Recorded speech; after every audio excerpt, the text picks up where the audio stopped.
नमस्कार, झारखंड समाचार में आप सबका स्वागत है। आइए जानते हैं सुबह से लेकर शाम तक की तमाम बड़ी खबरों को। इससे पहले चैनल को सब्सक्राइब नहीं किया है तो प्लीज चैनल को सब्सक्राइब कर बेल आइकन को प्रेस कर दीजिए ताकि खबरों का अपडेट आपको मिलता रहे। अहिर के बाद अब आदिवासी रेजिमेंट की मांग। सीएम हेमंत सोरेन ने कहा, इतिहास हमारे बलिदानों से भरा पड़ा। दरअसल आपको बता दें कि मुख्यमंत्री हेमंत सोरेन ने गृह मंत्री अमित शाह की अध्यक्षता में पूर्वी क्षेत्रीय परिषद के कोलकाता में शनिवार को हुई बैठक में आदिवासी रेजिमेंट की गठन की मांग की। उन्होंने इसके लिए रक्षा मंत्रालय को निर्देश देने का आग्रह गृह मंत्री से किया। कहा कि इतिहास आदिवासियों की बलिदान से भरा पड़ा है, इनकी वीरता का वह पहचान नहीं मिल पाई है जिसके वो हकदार हैं। इसलिए सेना में आदिवासी रेजिमेंट के गठन का निर्देश रक्षा मंत्रालय को दिया जाए। साथ ही सीएम ने बैठक के दौरान कहा कि वन संरक्षण अधिनियम 2022 में जिस प्रकार से वन भूमि आयोजन का ग्राम सभा को अधिकार को समाप्त कर दिया गया है, उससे 20 करोड़ आदिवासियों के अधिकारों का अतिक्रमण हुआ है। उनके अधिकारों की रक्षा के लिए इसे वन अधिकार अधिनियम 2006 के अनुरूप संशोधित किया जाए। 10 लाख के इनामी नक्सली अभिजीत समेत 2 गिरफ्तार, AK-56 की गोलियां भी बरामद। दरअसल आपको बता दें कि झारखंड में 10 लाख के इनामी नक्सली अभिजीत यादव को शनिवार को SSB और गया पुलिस ने गिरफ्तार कर लिया। अभिजीत के साथ उसका सहयोगी कुंदन भी दबोचा गया है। इनके पास से एक AK-56, 97 गोली, 5 डेटोनेटर और लेवी वसूलने वाला बुकलेट आदि बरामद किया गया है। गया SSP हरप्रीत कौर ने बताया कि झारखंड में अभिजीत पर 10 लाख और बिहार में 50,000 इनाम था। अभिजीत पलामू जिले के छतरपुर के तिलैया जबकि कुंदन हरिहरगंज के बरवा देवरी का है। Abhijeet Jharkhand Bihar special area committee के मध्य जोन का उत्तरी सब जोनल कमांडर था। वह वर्ष 2009 से सक्रिय था। संदीप यादव की मृत्यु के बाद वह लेवी वसूली करता था। शुक्रवार को SSB को सूचना मिली कि अभिजीत उघनगाई थाना क्षेत्र के बेलाकुंभी दुआरी जंगल की तरफ आने वाला है। इस सूचना पर छापेमारी की गई। अभिजीत को देवारी के निकट कुंदन के साथ गिरफ्तार किया गया। अभिजीत पर दर्जनों केस दर्ज है, जिसमें एक 2016 के काला पहाड़ का है, जिसमें IED ब्लास्ट से 7 जवान शहीद हो गए थे। नियोजन नीति पर हाईकोर्ट के निर्णय का स्वागत। सरकार की मंशा थी कि हिंदी के छात्रों को नौकरी न मिले। दरअसल आपको बता दें कि प्रदेश भाजपा अध्यक्ष दीपक प्रकाश ने कहा कि राज्य सरकार की मंशा हिंदी में पढ़ने वाले बच्चों को नौकरी से वंचित रखने की थी, जिसे हाईकोर्ट ने खारिज कर दिया। शनिवार को प्रेस वार्ता में प्रकाश ने कहा कि नियोजन नीति पर हाईकोर्ट का आया निर्णय स्वागत योग्य है। इस फैसले ने मुख्यमंत्री हेमंत सोरेन और राज्य सरकार का चेहरा उजागर कर दिया है। झारखंड में हिंदी बोलने वाले लोग अधिक हैं, मात्र 7.34 उर्दू जानने वाले लोग हैं। हिंदी को शेड्यूल एरिया में रखा गया है। सरकार की नीयत में ही खोट थी। तुष्टिकरण के तहत हिंदी को परीक्षाओं से बाहर और उर्दू को जर्मन लाने का प्रयास किया गया। उर्दू को क्षेत्रीय भाषा के रूप में रखा गया था, जबकि हिंदी को हटा दिया गया था। हेमंत सरकार की तीसरी वर्षगांठ पर भाजपा पोल खोल कार्यक्रम आयोजित करेगी। पार्टी हेमंत हटाओ झारखंड बचाओ का नारा बुलंद करेगी। दीपक प्रकाश ने कहा कि नियोजन नीति में ग्रुप C और D की नौकरी के लिए कुछ ऐसी चीजों का प्रावधान किया गया था जो असंवैधानिक और गैर कानूनी था। इसलिए उच्च न्यायालय ने झारखंड की जनता के हित में निर्णय लिया है। प्रेस वार्ता में प्रदेश मीडिया प्रभारी शिवपूजन पाठक, प्रवक्ता अविनाश कुमार सिंह भी उपस्थित थे। झारखंड में बढ़ रहे हैं अस्पताल लेकिन घट रहे हैं डॉक्टर। इन जिलों के हालात सबसे ज्यादा खराब। दरअसल आपको बता दें कि राज्य में एक तरफ अस्पतालों और स्वास्थ्य केंद्रों की संख्या बढ़ती जा रही है तो दूसरी तरफ चिकित्सकों की संख्या घटती जा रही है। पूरे राज्य में सरकारी डॉक्टरों के स्वीकृत पदों की कुल संख्या 3370 है। इनमें से 50% पद अभी खाली है। इसका सीधा असर मरीजों के इलाज पर पड़ रहा है। ऑपरेशन के लिए तो मरीजों को कई दिनों तक इंतजार करना पड़ रहा है। बता दें कि रामगढ़ जिले में चिकित्सक के स्वीकृत पद 75 है। इनमें से अभी 49 नियमित चिकित्सक कार्यरत हैं, जबकि 26 पद खाली है। सदर अस्पताल में कुल स्वीकृत पद 42 है, लेकिन मात्र 28 चिकित्सक कार्यरत हैं। गुमला जिले में 242 स्वास्थ्य उपकेंद्र, 9 सामुदायिक स्वास्थ्य केंद्र, 2 रेफरल अस्पताल, 15 प्राथमिक स्वास्थ्य केंद्र है। इनके लिए जिले में 143 डॉक्टरों के पद स्वीकृत हैं। इसके विरुद्ध मात्र 55 डॉक्टर कार्यरत हैं। हजारीबाग जिले में डॉक्टरों के लिए 120 पद स्वीकृत हैं। फिलहाल यहाँ 64 डॉक्टर काम कर रहे हैं, जबकि 56 पद अभी खाली है। इसी तरह हर जिले में डॉक्टरों की कमी है। जमशेदपुर में अस्पतालों की संख्या लगातार बढ़ रही है, लेकिन डॉक्टर और पैरामेडिकल स्टाफ हर साल कम हो रहे हैं। जिले में डॉक्टर्स, नर्स, टेक्नीशियन और पैरामेडिकल कर्मियों ये 71% पद खाली है। महानगर और जिला कमेटी ने निकाली भारत जोड़ो यात्रा।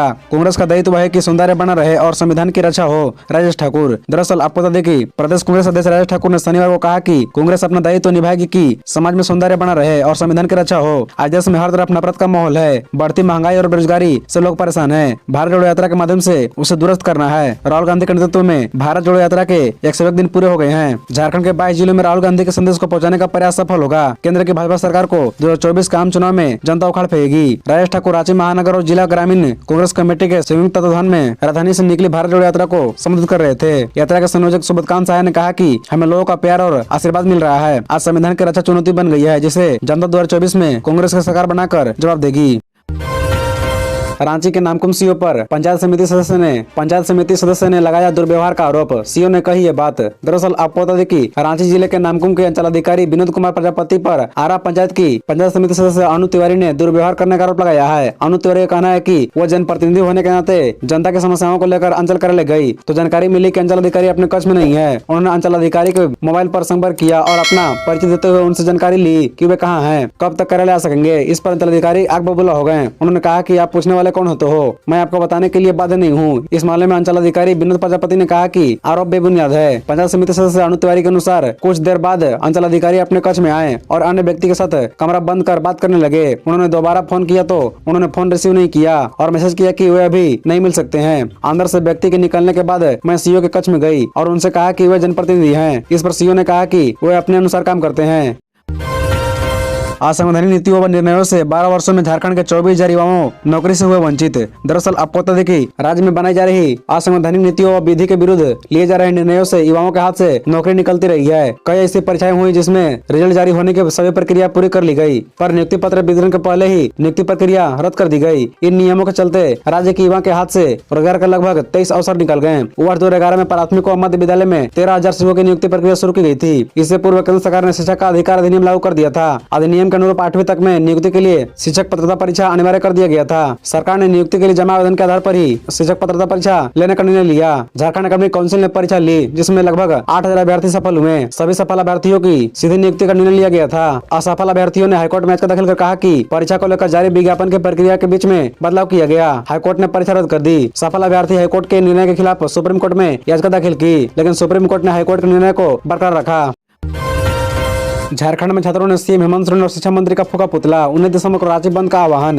दरअसल आपको बता दें कि राज्य सरकार की नियोजन नीति एक बार फिर रद्द होने के विरुद्ध नाराज छात्रों ने उग्र प्रदर्शन किया। प्रदर्शनकारी छात्र मोराबादी चलकर एल्बर्ट एक्का चौक पहुंचे। यहाँ पर उन्होंने मुख्यमंत्री हेमंत सोरेन व शिक्षा मंत्री जगन्नाथ महतो का पुतला जलाया तथा नारेबाजी की। 19 दिसंबर को रांची बंद का आह्वान किया गया। बंद को सफल बनाने के लिए छात्रों से रांची पहुंचने की अपील की गई। मोराबादी मैदान स्थित बापू अटका में 18 दिसंबर को बैठक होगी जिसमें बंद को सफल बनाने पर रणनीति तैयार की जाएगी। प्रदर्शन का नेतृत्व कर रहे देवेंद्र नाथ महतो ने कहा कि हेमंत सरकार की सुनियोजित तरीके से जानबूझकर रोजगार नहीं देना चाहती है। नौकरी नहीं देने की मंशा से ऐसी नियोजन नीति बनाई थी जो आगे चलकर रद्द हो जाए। 26 जनवरी तक पूरी नहीं हुई मांगे तो होगा उलगुलान, शैलेंद्र महतो। दरअसल आपको बता दें कि जिन आंदोलनकारियों के बदौलत झारखंड अलग हुआ उन आंदोलनकारियों को वर्तमान सरकार भूल गई है। आज इस राज्य में सबसे अधिक हाशिए पर राज्य के आंदोलनकारी ही हैं। उक्त बातें पूर्व शैलेंद्र महतो ने शनिवार को बिहार कलम में कही। वे झारखंड आंदोलनकारी मोर्चा के केंद्रीय समिति की बैठक को संबोधित कर रहे थे। महतो ने कहा कि झामुमो में जब तक गुरु जी का राज रहा उनके आसपास हमेशा ऐसे लोग रहे जो झारखंड हित को सर्वोपरि मानते थे। आज हालात यह है कि सारे झारखंड विरोधी लोग सत्ता पर बैठे हुए हैं। ऐसे में आप समझते हैं कि यह सरकार आंदोलनकारियों की मांगों को लेकर कितनी गंभीर है। श्री महतो ने कहा कि अगर सरकार 26 जनवरी 2023 तक आंदोलनकारियों की मांगों को पूरी नहीं करती है तो फिर 26 जनवरी को एक और उलगुलान की घोषणा की जाएगी। इस बार सरकार से ही आर पार की लड़ाई लड़ी जाएगी। उन्होंने कहा कि 26 जनवरी 2023 को सभी चिन्हित आंदोलनकारियों को तामपत्र प्रदान करते हुए सम्मानित किया जाए। सभी को परिचय पत्र व प्रमाण पत्र दिए जाए। आंदोलनकारियों के अस्तित्व को तृतीय व चतुर्थ वर्गीय पदों पर 5% आरक्षण देते हुए सभी नियुक्तियों में अविलंब बहाल हो। हॉर्स ट्रेडिंग से मनी लॉन्ड्रिंग। विधायकों की खरीद फरोख्त में ईडी का एमएलए अनूप सिंह को समन। 24 को होगी पूछताछ। दरअसल आपको बता दें कि झारखंड में हेमंत सरकार के नेतृत्व में चल रही महागठबंधन सरकार को गिराने की साजिश मामले में मनी लॉन्ड्रिंग के तहत जांच कर रही ईडी ने बेरमो के विधायक कुमार जयमंगल उर्फ अनूप सिंह को पूछताछ के लिए समन भेजा है। ईडी ने उन्हें 24 दिसंबर को अपने रांची स्थित क्षेत्रीय कार्यालय में पूछताछ के लिए बुलाया है। पूरा मामला हॉर्स ट्रेडिंग से संबंधित है। ईडी ने रांची के अरगोड़ा थाने में कांग्रेस के बेरमो विधायक कुमार जयमंगल उर्फ अनूप सिंह के बयान पर दर्ज 0 एफआईआर को आधार बनाते हुए गत माह मनी लॉन्ड्रिंग के तहत केस दर्ज किया था। इसके अलावा ईडी ने 2 और मामलों को भी अपनी जांच के दायरे में लिया था। इसमें रांची के कोतवाली थाने में विधायक अनूप सिंह और ध्रुवा में घाटशिला के विधायक रामदास सोरेन के बयान पर दर्ज प्राथमिकी शामिल है। सभी मामलों में मनी लॉन्ड्रिंग एक्ट के तहत जांच हो रही है। अरगोड़ा थाने में 31 जुलाई को हुई दर्ज 0 एफआईआर में अनूप सिंह ने पुलिस को बताया था कि एक दिन पहले यानी 30 जुलाई को हावड़ा में 49 लाख रुपए के साथ गिरफ्तार झारखंड के 3 विधायक डॉक्टर इरफान अंसारी, नमन बिक्सल कुंगाड़ी और रयस गच्छप ने उन्हें भी सरकार गिराने की साजिश में शामिल करने के लिए प्रलोभन दिया था। कैसे पकड़ा गया अपराधी लवकुश शर्मा। मोराबादी में अपने दुश्मन कालू लामा की कराई थी हत्या। रांची में ही रखा था अपराध की दुनिया में पहला कदम। दरअसल आपको बता दें कि अभिषेक प्रियदर्शी जैसे अपराध की दुनिया में लवकुश शर्मा के नाम से जाना जाता है। बिहार के अरवल से उसे गिरफ्तार किया गया। आज पुलिस विभाग ने प्रेस कॉन्फ्रेंस कर उनकी गिरफ्तारी और आपराधिक नेटवर्क के संबंध में विस्तार जानकारी दी है। लवकुश शर्मा पर 24 से अधिक मामले दर्ज हैं। लवकुश शर्मा की पहचान अपराध की दुनिया में तब और मजबूत हुई जब उसने 27 जनवरी को मोराबादी मैदान में दिन दहाड़े अपराधी कालू लामा की गोली मारकर हत्या कर दी। लंबे समय से चले आ रहे गैंगवार को अपराधी लोको शर्मा ने एक झटके में खत्म करने की कोशिश की। रांची के बरियातू थाना में रहते हुए लोको शर्मा ने अपराध की दुनिया में कदम रखा। बता दें कि अपराध की दुनिया में कई लोगों से रंगदारी, हत्या के प्रयास के कई मामले उस पर दर्ज हुए हैं, लेकिन बार बार पुलिस को चकमा देकर फरार होने में लोको शर्मा सफल रहा। वीआईपी इलाके में हुई गैंगवार ने रांची की सुरक्षा व्यवस्था पर कई सवाल खड़े कर दिए थे। इस हत्याकांड के बाद से पुलिस उसकी तलाश कर रही थी। अतिक्रमण को हटाने के लिए प्रशासन की ओर से अभियान। जुगसलाई में हटाया गया अतिक्रमण, वसूला गया जुर्माना। दरअसल आपको बता दें कि जुगसलाई नगर परिषद क्षेत्र में दुकानों के समीप सामान रखकर सड़कों पर किए गए अतिक्रमण को हटाने के लिए शनिवार को प्रशासन की ओर से अभियान चलाया गया है। साथ ही फास्ट फूड दुकान में प्रतिबंधित प्लास्टिक भी जब्त किया गया है। जुगसलाई नगर परिषद ने अभियान में यातायात पुलिस की भी सहायता ली थी। अतिक्रमण करने वाले दुकानों से 3500 रुपए व प्लास्टिक का उपयोग करने वाले दुकानदार से 1000 रुपए वसूला गया।